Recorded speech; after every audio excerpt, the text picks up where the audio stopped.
எந்திரிக்கும் போதே ரொம்ப கஷ்டப்பட்டு எந்திரிச்சேங்க. ஏன்னா எனக்கு, ஹபிக்கு, டாட்லர் குட்டி 3 உடம்பு சரியில்லைங்க. ஹபிக்கு மட்டும் ஃபீவர், எங்கள் 2 காஃப் அண்ட் கோல்ட். சரி, நியூக்ளியர் ஃபேமிலியாக இருந்தால் கண்டிப்பாக நம்ம தான் நம்ம எல்லா வேலையும் பார்த்தாகணும் அப்படிங்கிற ஒரு சுச்சுவேஷனில் நம்ம எல்லோரும் இருப்போங்க.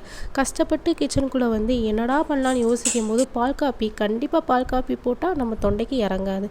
அப்போ வர காப்பியே போட்டு குடிக்கலான்னு நினச்சேங்க. பிஃபோர் மேரேஜ் கண்டிப்பாக எங்கள் ஆச்சி எனக்கு போட்டு தர ஒரே காஃபி காஃப் அண்ட் கோல்ட் டைமில் கருப்பட்டி காப்பிங்க. சரி, அதையே ட்ரை பண்ணுவோன்னு சொல்லிட்டுனா ஆஃப்டர் மேரேஜ் அதுவும் இன்றைக்கி நான் ட்ரை பண்ணேங்க. நல்லா தண்ணியை கொதிக்க வச்சு சுக்கை நல்லா தட்டி போட்டுக்கிட்டு கருப்பட்டிக்கு ரீப்ளேஸ்மெண்ட்டாக அச்சோளத்தை போட்டுக்கிட்டேங்க. மிளகுத்தூள் ஆல்ரெடி வீட்டிலே ப்ரிப்பேர் பண்ணி வச்சுருக்கேன். அதையும் போட்டு நல்லா கொதிக்க வச்சு கடைசியில் கொஞ்சோண்டு துளசி இலையும் போட்டு நல்லா ஸ்டெயின் பண்ணி 3 குடிச்சுக்கிட்டோங்க.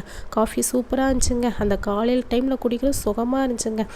அப்புறம் ஆஃப்டர்நூனுக்கு என்னடா பண்ணலான்னு யோசிக்கும் போது என்னோடய ஹப்பி முருங்கைக்கீரை கஞ்சியை வச்சு கொடுமா அப்படின்ட்டாங்க. சரி, அவங்க ஆசைப்பட்டபடியே வடை சட்டியில் 150 கிராம் அரிசி நல்லா வறுத்து மிக்சியில் நல்லா குறன்னு அரைச்சி எடுத்துக்கிட்டாங்க. இன்னொரு பக்கம் ஒரு சட்டியில் தேவையான அளவு தண்ணி ஊற்றி நல்லா கொதிக்க வச்சு அந்த அரிசியை இதுக்குள்ளே போட்டுக்கிட்டாங்க. போட்டு நல்லா கொதிக்க விட்டு கல்லுப்பு கொஞ்சோண்டு போட்டுக்கிட்டாங்க. எப்போவுமே வந்து நான் கல்லுப்பு தான் யூஸ் பண்ணுவேங்க. தூள் உப்புங்கிறது பொரியலுக்கு மட்டும்தான் யூஸ் பண்ணுவேங்க. சரின்னு சொல்லிட்டுன்னு மஞ்சள் தூள் கொஞ்சோண்டு 1/2 ஸ்பூன் போட்டு 1/2 ஸ்பூன் ஜீரகம் போட்டு நல்லா கொதிக்க விட்டுக்கிட்டாங்க.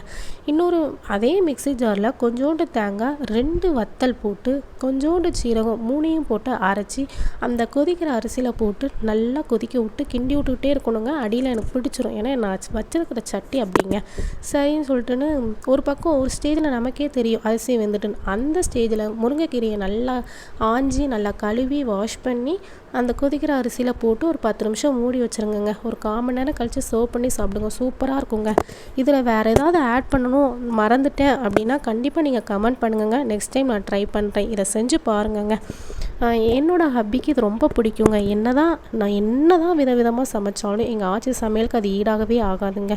யாருக்கெல்லாம் பாட்டியோட சமையல் இல்லை அவங்க அம்மாவோட சமையல் ரொம்ப பிடிக்கும் அப்படின்னு சொல்லி கமெண்ட் பண்ணுங்கங்க. பபாய்.